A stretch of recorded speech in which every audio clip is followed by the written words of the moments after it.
Hello, dear future doctors. Welcome to your Meet Gurukulam educational channel. Dear students, आज हम लोग समझने का प्रयास करेंगे क्लास 12th की इंपॉर्टेंट टॉपिक, जिसका नीट में 20 मार्क्स की वेटेज है। मीन्स 5 क्वेश्चंस हर साल आ रहे हैं, चाहे वो 24 हो, 25 हो, 23 हो, लगभग।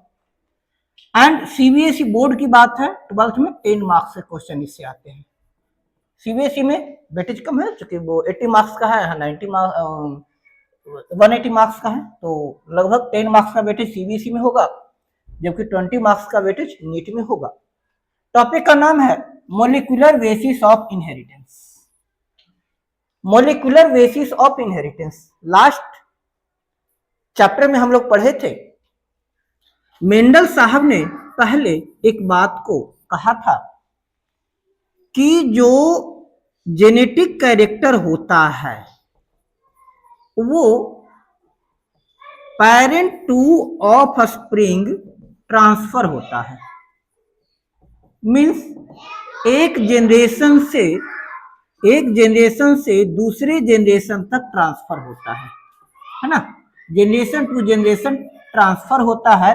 यही कारण है कि जो ऑर्गेनिज्म होते हैं, जो ऑफस्प्रिंग्स होते हैं, और ऑर्गेनिज्म अपने जैसे ऑफस्प्रिंग पैदा करते हैं। हम लोग ये भी समझे थे कि उन्होंने कहा था कि अगर टॉल और ड्वार्फ प्लांट को क्रॉस कराया जाए तो F1 जनरेशन में ऑल टॉल होगा, जबकि F2 में all toll, homozygous tall, heterozygous tall और होमोजोगस ड्वार्फ का रेशियो 1:2:1 होगा। अच्छा, अब यहां तक तो उन्होंने ठीक है, बट आगे क्वेश्चंस आया कि भाई ये टॉल होगा, ड्वार्फ होगा, ये तय कौन करेगा। इसके लिए भी मेंडल साहब ने अपने स्तर से एग्जांपल दिया था। उन्होंने कहा था कि कोई एक फैक्टर होता है जो जेनेटिक कैरेक्टर को पेरेंट से ऑफस्प्रिंग तक ट्रांसफर करता है। अब पूछा गया, भाई साहब ये फैक्टर क्या होता है, ये ट्रांसफर कैसे करता है? तो अगले 100 सालों तक कोई विशेष प्रोग्रेस नहीं हुआ। मेंडल साहब के 100 ईयर के बाद इसमें इंप्रूवमेंट आई और तब नींव पड़ी। इसी में आगे कंसेप्ट आया जिसे हम कहते हैं मोलिकुलर बेसिस ऑफ इनहेरिटेंस, यानी जो इन्होंने फैक्टर कहा था, जिसे बाद में जीन कहा गया।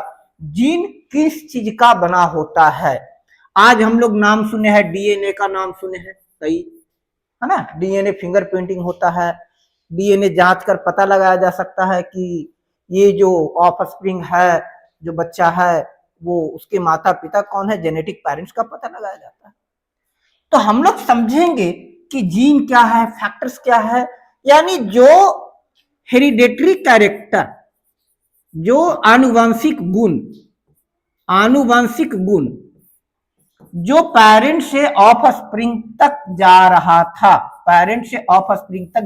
था, एक जनरेशन से दूसरे जनरेशन तक जा रहा था, उसके लिए रिस्पॉन्सिबल मॉलिक्यूल कौन सा है। यानी अब हम लोग मॉलिक्यूलर लेवल पर स्टडी करेंगे। अभी तक हम लोग डीएनए की बात किए थे, जीन्स लेवल तक बात किए थे। इस टॉपिक में हम लोग मॉलिक्यूलर लेवल तक बात करेंगे, यानी हम समझने का प्रयास करेंगे कि वो कौन से मोलिक्यूल्स हैं जो जेनेटिक कैरेक्टर के ट्रांसफर के लिए रिस्पॉन्सिबल है, उत्तरदायी हैं। तो उसका हम लोग स्टडी करेंगे, जिसमें हम लोग समझेंगे इनमें अगर मॉलिक्यूल्स की बात आएगी तो हम लोग डीएनए की बात करेंगे, आरएनए की बात करेंगे। अब आरएनए में 3 तरह की बात करेंगे, मैसेंजर आरएनए की बात करेंगे, है ना, मैसेंजर आरएनए की बात करेंगे, ट्रांसपोर्ट आरएनए की बात करेंगे, है ना। इस तरह से हम लोग इनकी आरएनए की बात करेंगे, कई तरह के आरएनए की बात करेंगे। हम लोग ट्रांसक्रिप्शन की बात करेंगे, ट्रांसलेशन की बात करेंगे, समझेंगे आगे। तो चलिए चैप्टर शुरू करते हैं।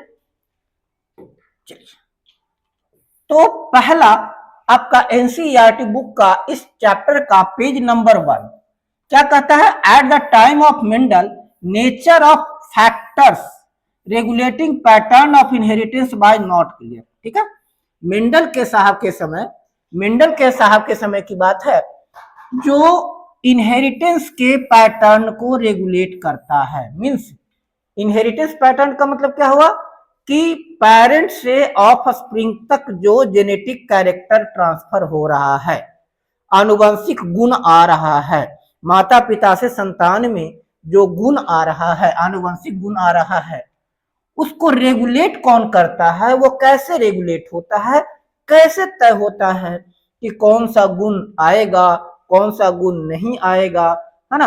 वो जो ऑफस्प्रिंग होगा फादर के जैसा होगा, मदर के जैसा होगा, फादर से कौन सा गुण लेगा, मदर से कौन सा गुण लेगा, ग्रैंड पेरेंट्स से कौन सा कैरेक्टर लेगा, मैटरनल ग्रैंड पेरेंट्स का कैरेक्टर कहां से आएगा, पैटर्नल का आएगा।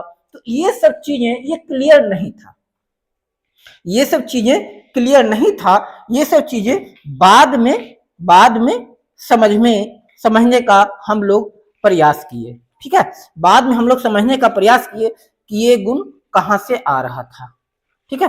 अच्छा, अब इसमें आगे क्या कह रहा है, over the next 100 years nature of putative genetic material. Putative genetic material, ठीक है, जेनेटिक मटेरियल तक तो ठीक है कि हाँ भाई जेनेटिक मटेरियल होता है, कोई ऐसा सब्सटेंस होता है, मेंडल साहब ने भी जिसे फैक्टर कहा था, मेंडल साहब का फैक्टर, ये सब चीजें ठीक है।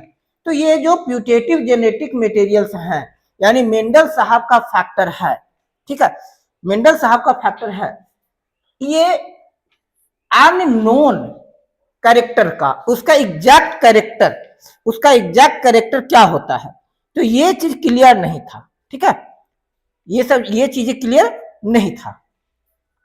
बात इन्वेस्टिगेटेड, तो कह रहा है क्या कि जो प्यूटेटिव जेनेटिक मटेरियल्स हैं अननोन कैरेक्टर वाले, अननोन जिसकी अभी पूरी कैरेक्टर ज्ञात नहीं थी, जैसे उन्होंने कहा था ना फैक्टर, मेंडल साहब का जो फैक्टर हो, या जिसे बाद में जीन कहा गया, पता है ना आपको कि मेंडल साहब का जो फैक्टर था आगे जाकर जीन कहा गया, तो उनके बारे में उनका नेचर क्लियर नहीं था। बाद में इसको इन्वेस्टिगेट किया गया, उसका खूब अध्ययन किया गया, और बाद में ये क्लियर हुआ डीएनए और deoxy ribose nucleic acid is the genetic material.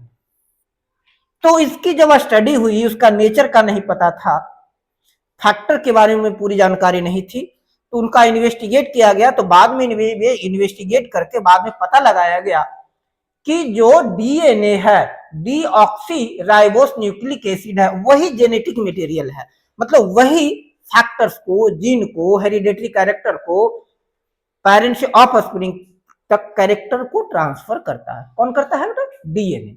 तो डीएनए क्या है? Genetic material.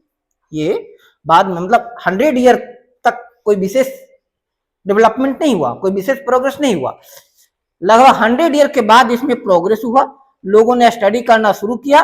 तो जब स्टडी करना शुरू किया तो उन्होंने ये समझा कि डीएनए है, डीऑक्सी राइबोस न्यूक्लिक एसिड है, वही जेनेटिक मटेरियल है। अब वो प्यूटेटिव जेनेटिक मटेरियल के जगह पर क्या आ गया?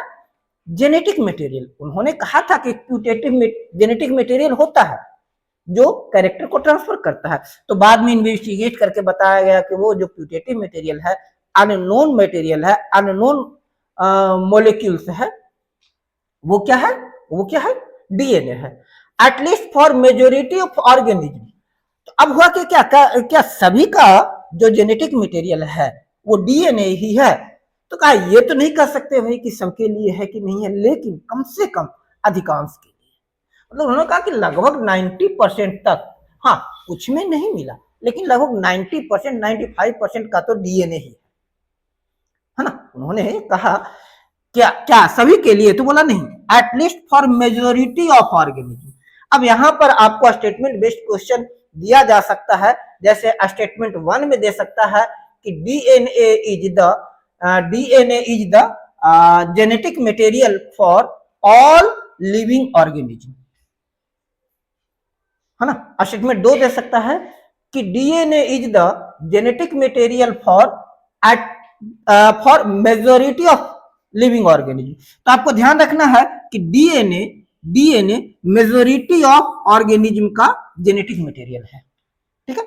In class 11th, you have learnt about nucleic acid are polymers of nucleotide. हम लोग पढ़े थे कि जो न्यूक्लिक एसिड होते हैं, जो न्यूक्लिक एसिड है ना, जैसे हम बात किए ना डीएनए, तो डीएनए क्या है, डीएनए क्या है, डीऑक्सीराइबोस न्यूक्लिक एसिड। तो ये एक न्यूक्लिक एसिड है, मतलब सेल के न्यूक्लियस में पाया जाने वाला एसिडिक सब्सटेंस है।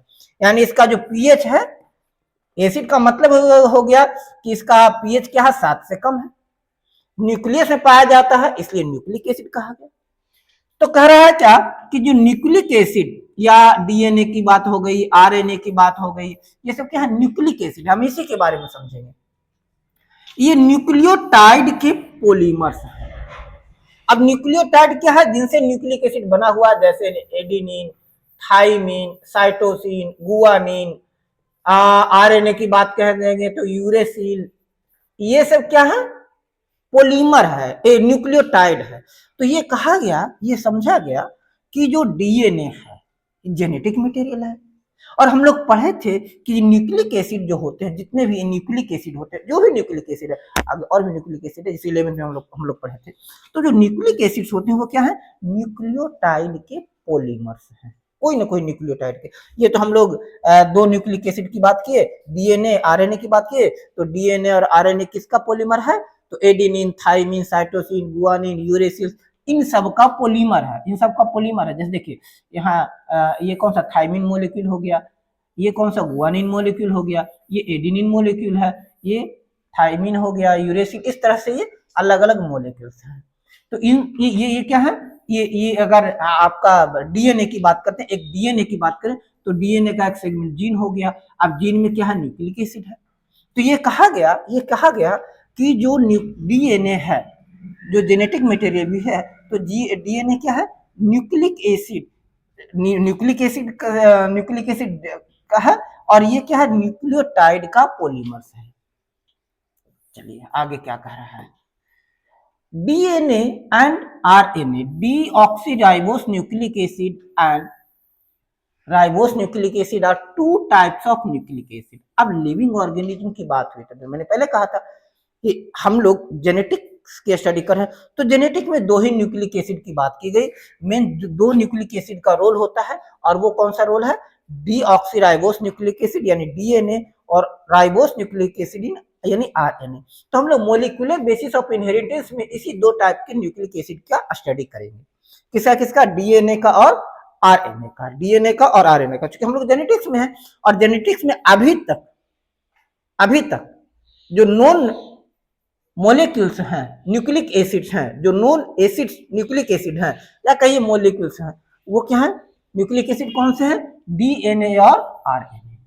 यही 2 न्यूक्लिक एसिड अभी तक माना गया है कि जेनेटिक्स में है, हेरिडिटरी कैरेक्टर को ट्रांसफर करने में, पेरेंट से ऑफस्प्रिंग तक ट्रांसफर करने में इंपॉर्टेंट रोल प्ले करते हैं। अच्छा, DNA act as genetic material in most of the organism. अभी कहे थे ना कि मोस्ट ऑफ द ऑर्गेनिज्म का जो न्यूक्लिक एसिड है, जो जेनेटिक मटेरियल है, वो क्या है, डीएनए है।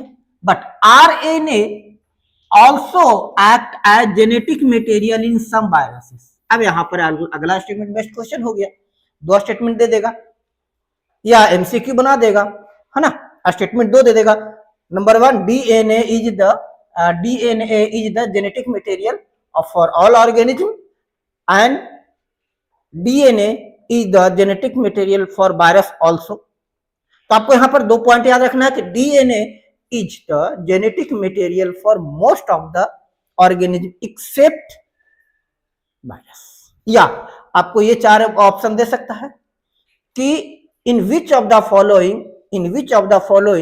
DNA is not genetic material, in which of the following DNA is not genetic material। आपको दे दिया बैक्टीरिया, फंजाई, वायरस और मैमल्स। ठीक है, तो डीएनए किसका नहीं है, वायरस का नहीं है। वायरस का जेनेटिक मटेरियल क्या है, आरएनए है, राइबोस न्यूक्लिक एसिड है। तो यहाँ पर से ये 2 पॉइंट आपको ध्यान में रखना है कि DNA genetic material for most of the organism, whereas RNA is the genetic material for viruses. and also RNA functions as messenger. किसमें किसमें किसमें? सभी, खासकर हम लोग ह्यूमन जीनोम प्रोजेक्ट ह्यूमन की बात कर रहे हैं, मैमल्स की बात कर रहे हैं, तो इनमें आरएनए मैसेंजर की तरह काम करता है।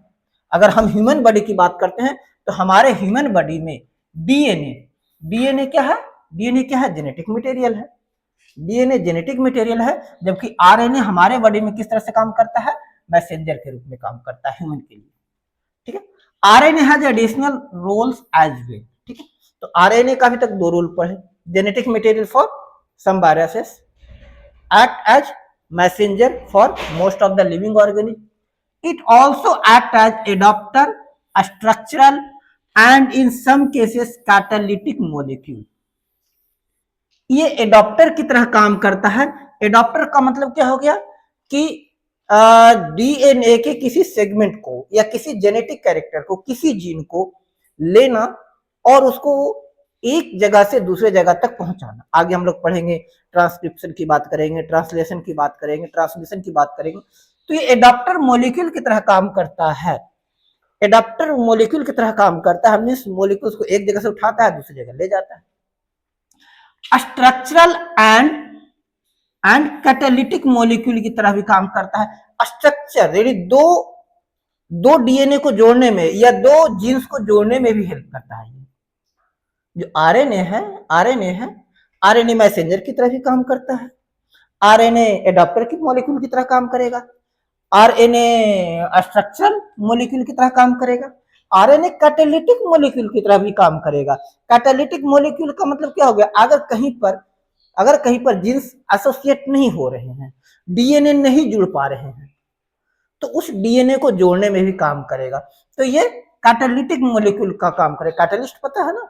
कैटालिस्ट क्या होता है? A substance that enhance a reaction और that helps to complete a reaction. वह मॉलिक्यूल या वह सब्सटेंस जो एक मॉलिक्यूल को कंप्लीट होने में हेल्प करता है, क्या कहलाता है? कैटालिटिक। तो आरएनए, अब अभी तक आरएनए के हम लोग 4 फंक्शंस कम से कम बात किए। ये 12th लेवल का इंपॉर्टेंट है और आपको मल्टी स्टेटमेंट बेस्ड, अब चूंकि नीट टफ कर रहा है तो नीट टफ कर रहा है, इसीलिए मैंने इनको क्या किया है, हमने जो ये पावर पॉइंट बनाया है इसमें मल्टी कलर दिया है और ब्लैक से उन चीजों को छोड़े हैं जिसपे ज्यादा फोकस नहीं करना है, जिन पे ध्यान देने की आवश्यकता नहीं है। और ये अट्रैक्टिव इसलिए भी है, ये आपको यहाँ भी है। और अब आप अगर हमारा इंस्टीट्यूट जो कि इस्लामपुर में है, नीट गुरुकुलम गौरव नगर इस्लामपुर है, अगर आप यहाँ आइएगा तो ये आपको ना सिर्फ नोट्स के रूप में मिलेगा बल्कि आपको इस पे बेस्ड क्वेश्चंस, काफी सारे क्वेश्चन की प्रैक्टिस कराएंगे।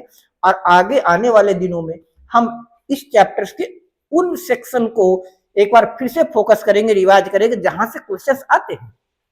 अब देखो बेटा, नीट एग्जाम की बात करते हैं तो नीट अब बच्चों का खेल नहीं रह गया।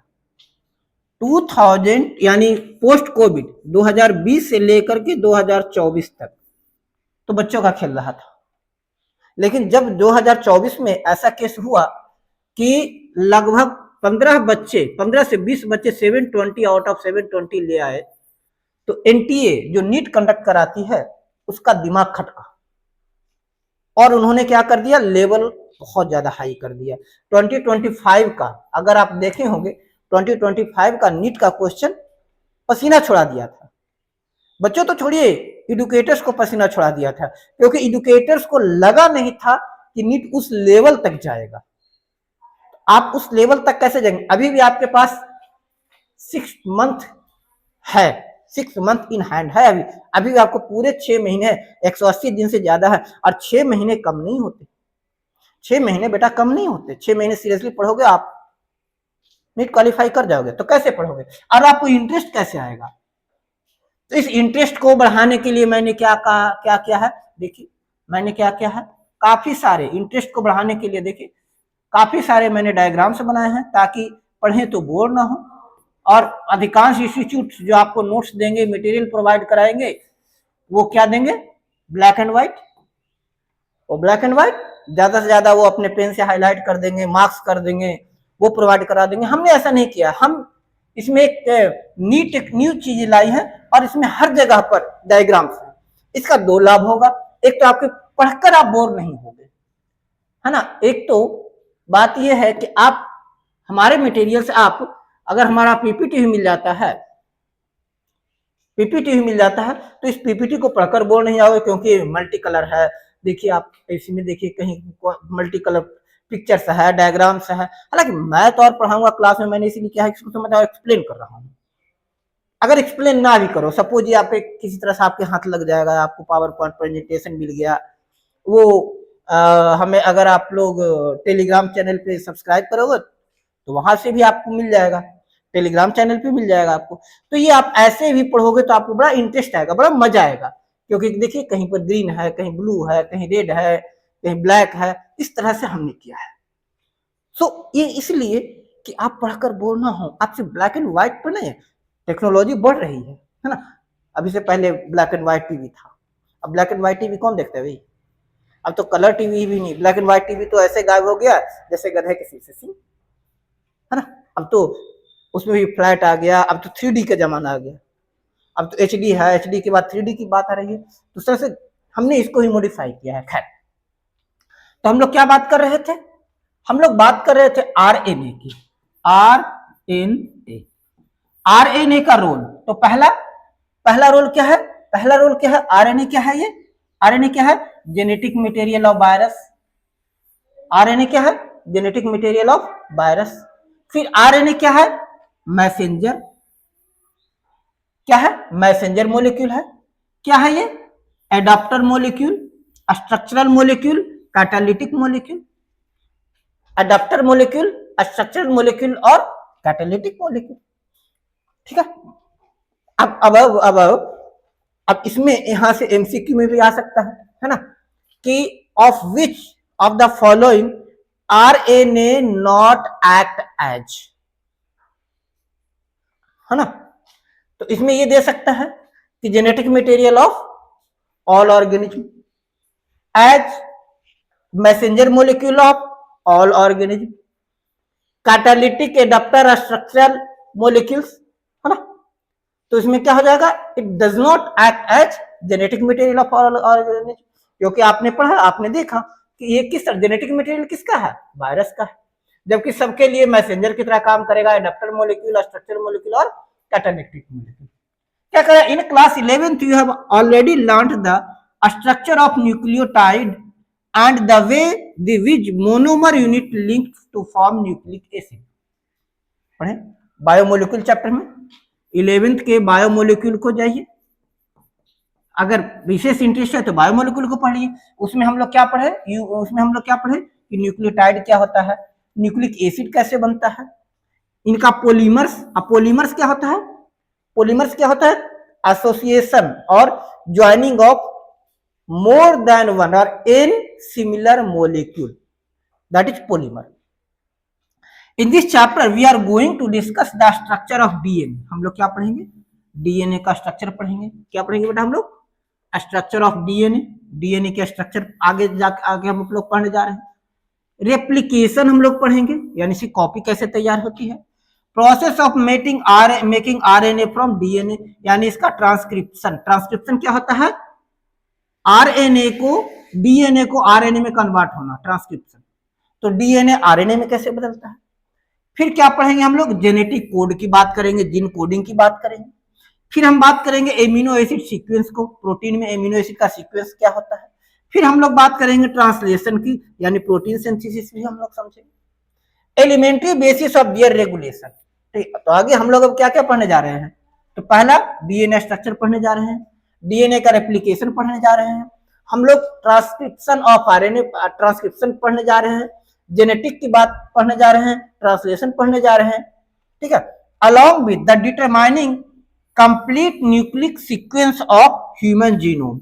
उसके बाद ह्यूमन जीनोम प्रोजेक्ट की बात करेंगे कि ह्यूमन जीनोम में कौन कौन से न्यूक्लिक एसिड होते हैं। During the last decade has set a new era of genomics. Genomics मतलब क्या हो गया, study of, analysis of gene, genomics.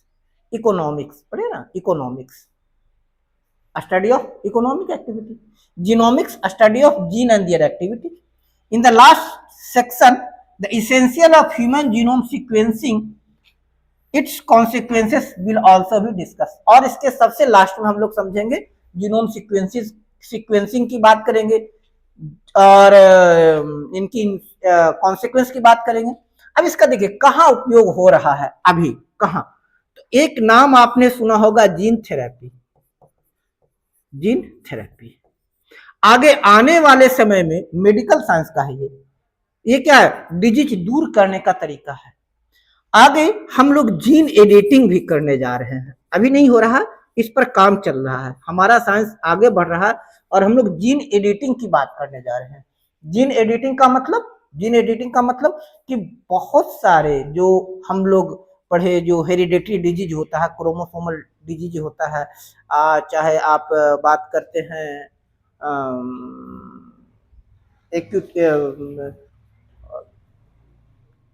जो जेनेटिक डिजीज जो है ना, चाहे वो सिंड्रोम है ना, इनकी बात करेंगे क्लिनफिल्टर सिंड्रोम या ये सिंड्रोम्स जो होते हैं, जो डिजीज होते हैं, क्रोमोसोमल एबेरेशन जो होते हैं, तो उनको एडिट कर सकेंगे, उनको सही कर सकते हैं।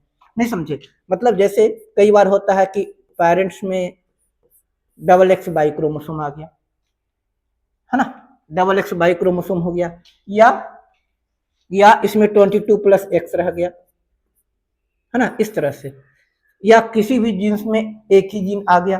तो जेनेटिक जो है एबेरेशन अगर पैदा हो रहा है, उसके बारे में से जेनेटिक जो डिजीजेज होती हैं तो वो कैसे होते हैं ये भी पढ़ेंगे। आगे चलकर जीन एडिटिंग में वो भी चलेगा, जैसे आपने पढ़ा ना कि जो यूट्रस है, तो यूट्रस का जो एमनियोटिक फ्लूइड है, एमनियोटिक फ्लूइड को लेकर एनालाइज किया जा सकेगा। एमनियोटिक फ्लूइड बहुत काम का चीज होता है, तो उसका यूज करके हम लोग उसकी पूरी जीन सीक्वेंसिंग को पता लगा सकते हैं। और फिर आगे चलकर ऐसे मेडिकल मेडिसिन आएंगे, केमिकल्स आएंगे, हार्मोन्स आएंगे, उस हार्मोन को हम इंजेक्ट करेंगे तो पॉसिबिलिटी है कि जो जेनेटिक डिजीज होने वाला है, जैसे कलर ब्लाइंडनेस होने वाली है, से की पॉसिबिलिटी बनती है, या आपने देखा कि कोई ऐसा अब नॉर्मल बच्चा पैदा होता है जिसका 2 सिर हो जाता है, 4 हाथ हो जाता है, हाथ में 6 उंगलियां हो जाती है, सब जेनेटिक अब नॉर्मल्स है, क्लिनफिल्टर सिंड्रोम है। तो ये सब चीजों को हम लोग आगे चलकर दूर कर सकेंगे। तो ये क्यों, कब से, कैसे पॉसिबल हो रहा है, तो ये 2 चीजों से पॉसिबल हो रहा है। एक तो मोलिकुलर लेवल तक इनहेरिटेंस पैटर्न को, डीएनए और आरएनए की मोलिकुलर स्टडी को, उसके बाद हमें जीनोम प्रोजेक्ट पर काम कर रहे हैं, इसी से हमारा आएगा जीन थेरेपी, जीन एडिटिंग, ताकि आगे चलकर हमारा जो भी बच्चा हो, यानी कह सकते हैं कि हम लोग आगे इन फ्यूचर हम लोग ऐसे ऑफस्प्रिंग पैदा कर सकते हैं जो कैरेक्टर हम चाहें। जैसे अभी अनविलिंगली हो जाता है ना कि बहुत से जो कैरेक्टर्स, जो बच्चा होता है, जेनेटिक कैरेक्टर होता है जो हम लोग नहीं चाहते, अनवांटेड जेनेटिक कैरेक्टर, क्योंकि अभी तक हमारे पास उसका कोई सोल्यूशन नहीं था। कहते उसमें हमारा क्या हाथ है, लोग कहते हैं भगवान ही ऐसा बना दिए तो कैसे हो, तो हम क्या करें, भगवान नहीं बनाते हैं। उसमें क्या होता है कि उस दौरान जो जो जायगोट बनता है, तो जायगोट फॉर्मेशन के दौरान कौन सा जीन एक्टिव होता है, कौन सा जीन इनएक्टिव होता है, इस पर डिपेंड कर रहा है ना, इस पर डिपेंड कर रहा है ना। जैसे आपने लास्ट क्लास में पढ़ा था रिसेसिव जीन है ना, तो वो कौन सा एक्टिव होगा, कौन सा इनएक्टिव होगा, ये सब चीज अभी तक हमारे हाथ में नहीं था। लेकिन जब हम जीन एडिटिंग करेंगे तो हम क्या कर सकते हैं, इनएक्टिव जीन को एक्टिव कर सकते हैं, या उस जीन के जो सीक्वेंस बनेगा, जैसे पूरा सीक्वेंस है, डीएनए का सीक्वेंस है, तो डीएनए का जो सीक्वेंस है उस सीक्वेंस के पार्टिकुलर सेक्शन को काट सकते हैं, उसको हटा सकते हैं। तो ये सब चीजें हम लोग आगे करने में पॉसिबल होंगे। चलिए अब इसमें आ रहा है, अब देखिए इसमें क्या कह रहा है, ये आपका डीएनए हो गया और ये आरएनए। तो यहाँ पर डीएनए और आरएनए में कुछ डिफरेंसेस देख लेते हैं। तो डीएनए में क्या है, डीएनए क्या है, डबल स्ट्रैंडेड है, आरएनए क्या है, सिंगल स्ट्रैंडेड है। डीएनए क्या है, डबल स्ट्रैंडेड है, जबकि आरएनए क्या है, सिंगल स्ट्रैंडेड है। अच्छा, एक और डिफरेंस क्या है, आरएनए क्यों है कि उसमें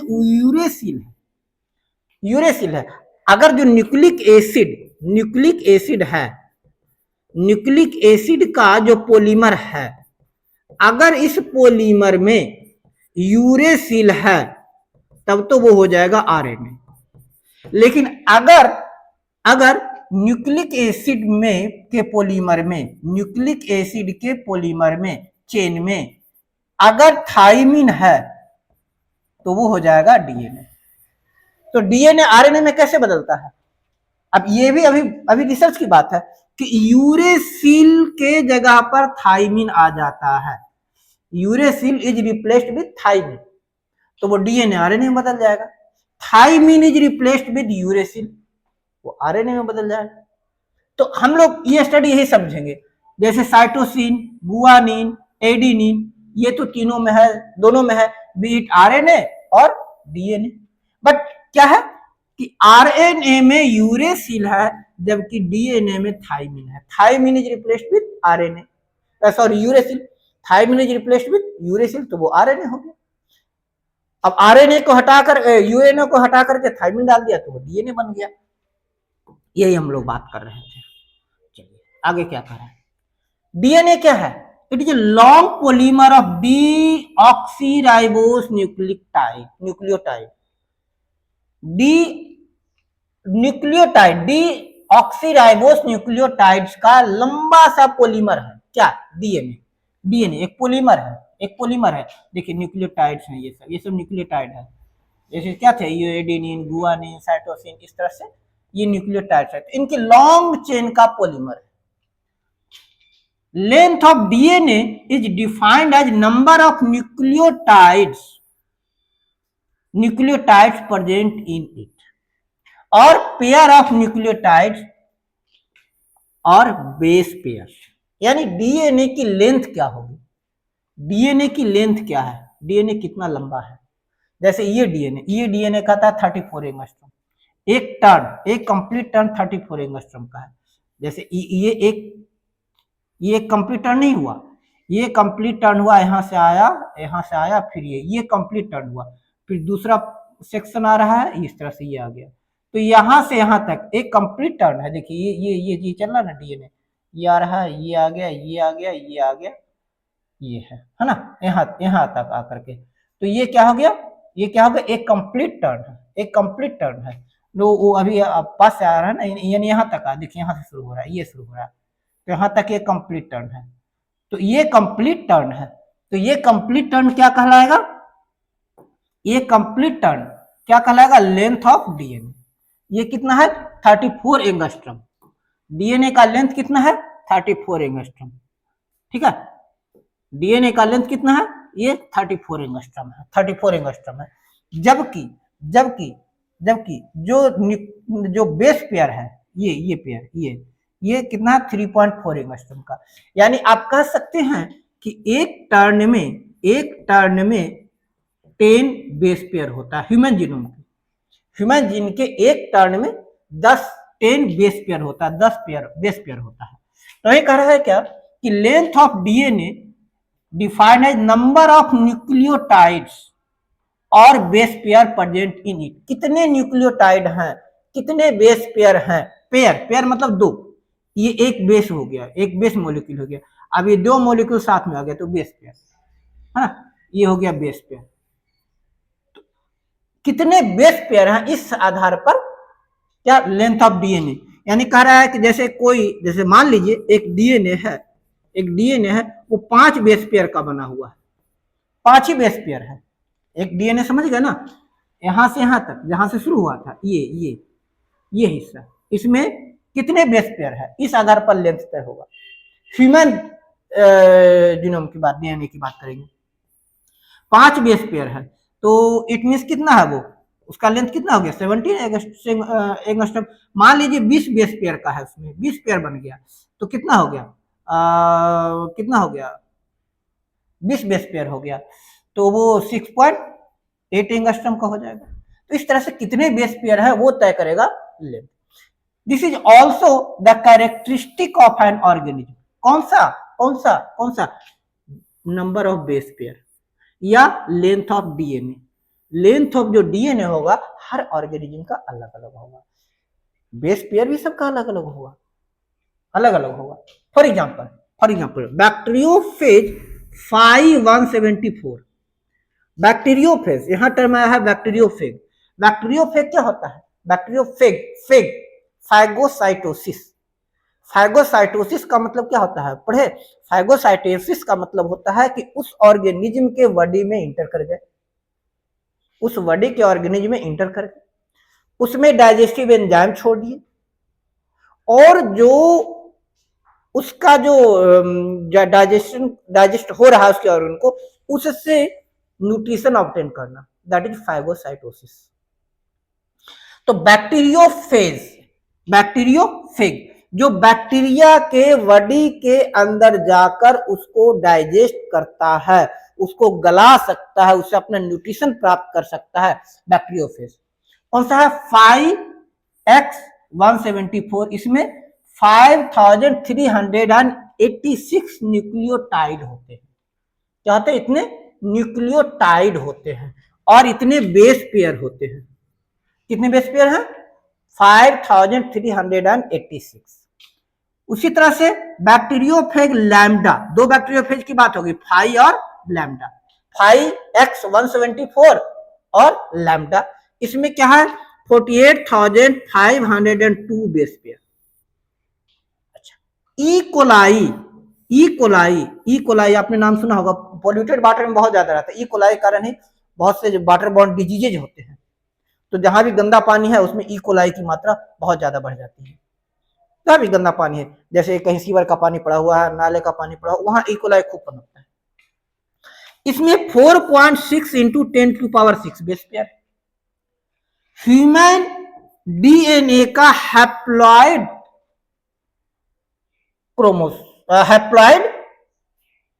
ह्यूमन डीएनए यानी हैप्लॉइड क्रोमोसोम। जैसे देखिए, आपका क्रोमोसोम आप पढ़े हैं, आप बना है ना, क्रोमोसोम कुछ इस तरह से होता है। ये हो गया एक्स और वाई,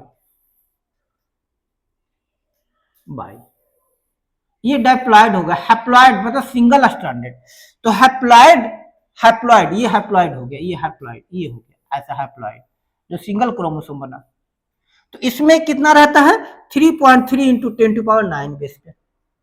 अब इस तरह से हम लोग इस लॉन्ग पॉलीमर की स्टडी करेंगे।